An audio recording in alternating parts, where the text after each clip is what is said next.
금요일 되면 예수님께서는 십자가에 못 박혀 죽으시게 되죠.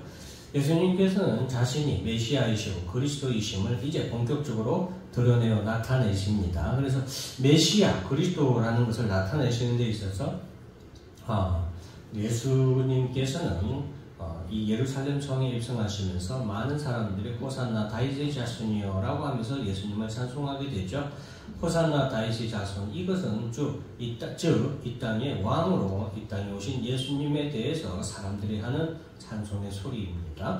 이것을 예수님께서 나타내신 것은 그리스도의 사역 중 세 가지가 있는데, 기름 부음을 받은 자는 첫째는 왕, 두 번째는 선지자, 세 번째는 제사장, 이 세 가지의 직분을 수행한다라고 했잖아요. 이 세 가지의 직분을 가진 자들이 기름을 부음 받은 자, 즉 그리스도라고 칭하게 되는데, 이 세 가지 가운데 예수님께서는 첫 번째 왕으로서, 그리고 이제 예루살렘 성에 입성하시면서 예수님이 나귀를 타고 입성을 하시죠. 그것이 하나님의 말씀을 이루었다라는 선지자적인 직분을 감당하시죠. 그래서 왕으로서 그리고 선지자로서 직분을 감당하셨는데, 이제 예루살렘 성으로 입성하셔서 예수님이 하시는 사역은 세 번째인 제사장적 사역이라고 할 수 있겠습니다. 그것은 바로 성전을 정화하시는 사역을 하시는데, 예수님께서는 예루살렘 성에서 성전에 들어가서 성전 안에서 매매하는 모든 사람들을 내쫓으시며, 12절에 보면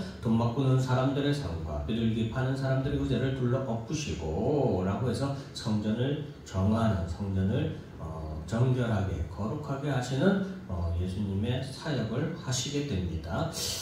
이 예수님의 제사장적 사역을 이렇게 하시는 것을 통해서 아까 말했던 그리스도이심을 나타내는 것, 이것이 바로 성전 정화의 사역의 첫 번째 의미이고, 두 번째 의미가 있는데, 예수님이 이렇게 성전을 정화하시는 것을 통하여서 장차 진정한 성전 정화를 예수님이 이루시는 것을 우리에게 나타내 보이고 있는 것입니다. 진정한 성전이란 것은 바로 첫째는 우리의 몸, 우리의 몸이죠.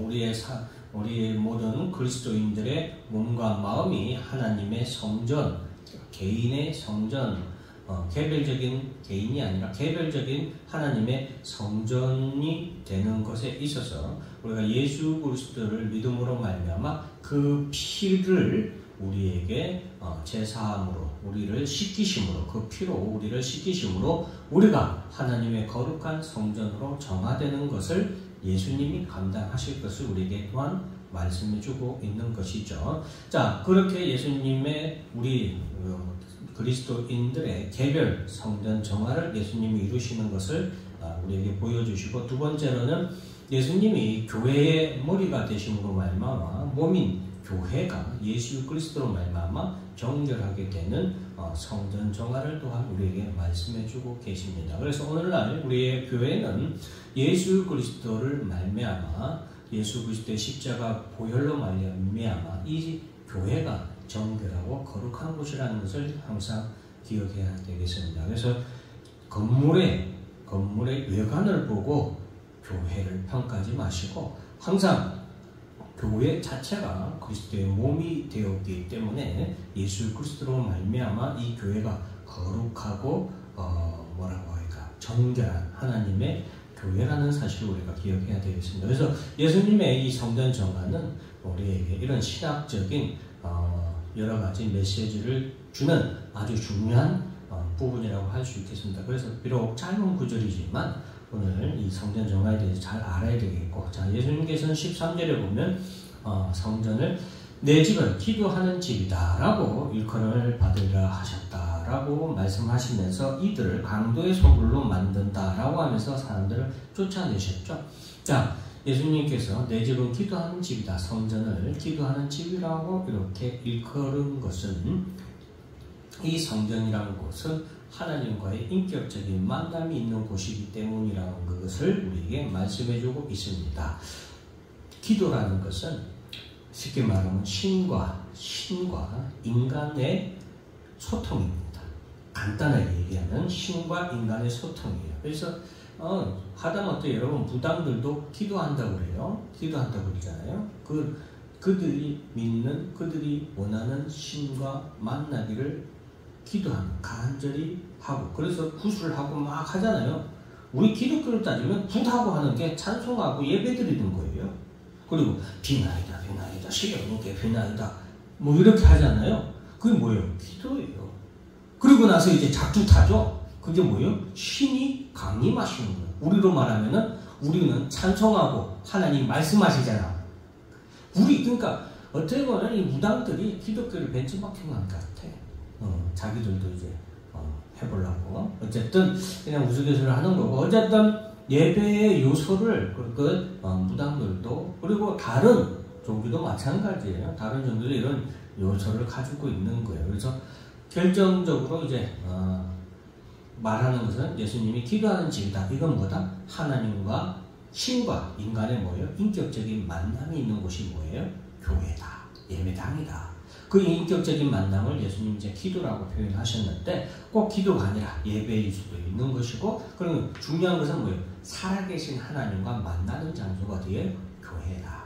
단순히 우상과 만나는 그런 게 아니라, 인격적이라고 제가 얘기한 것은 살아계신 하나님과의 만남과 소통이 이루어지는 것, 그것이 바로 뭐다? 교회다, 성전이다라는 것을 우리가 알아야 되겠습니다. 그래서 여러분들이 예배를 자꾸 일방적인 예배를 드리려고 하면 안 돼요. 내가 하나님께 예배를 드린다, 요것만 해서도 안 돼. 뭔 말인지 알겠죠?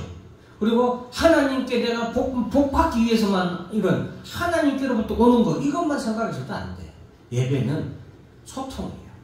그래서 내가 하나님께 드리는 거고, 하나님께서 내가 드리는 이 예배를 받으시고 복을 주고 내게 말씀, 그 축복은 물론 이 땅에 뭐 어떤 축복일 수도 있지만 제일 중요한 것은 하나님의 말씀이 그 자체가 축복이에요. 그래서 여러분, 하나님의 말씀을 정말 본질적으로 바라보시기 바랍니다. 이 하나님의 말씀이란 것은 이 세상에 그 누구도 듣지 못했던 말씀이에요. 신의 목소리예요. 신의 계시야. 사람이 듣고 싶어도 들을 수 없는 걸 우리에게 들려주시는 거예요. 보고 싶어도 볼 수 없었던 것을 우리에게 보여주시는 거야. 그러니까 귀한 거예요. 그래서 하나님의 말씀에 대한 그런 시각도 좀 여러분들이 바꾸시길 바랍니다. 14절에 보면은 맹인과 전원자들이 성전에 예수께 나아오매 고쳐주셨다 했죠. 이건 일반 능총이에요. 맹인과 전원자들이 예수를 믿는 자들이 아니지만 그럼에도 불구하고 성전에 나와서 기도할 때에 하나님은 뭐예요? 예수님을 불쌍히 여기시고 뭐한다? 축복해 주시는 거예요. 복을 빌면 복을 주시고, 병 낫기를 간구하면 병을 고쳐주시는 거예요. 교회는, 성전은 그래서 하나님의 은혜의 축복의 장소고 은총의 장소다. 복을 주시는 장소다라는 것을 우리가 알아야 되겠습니다.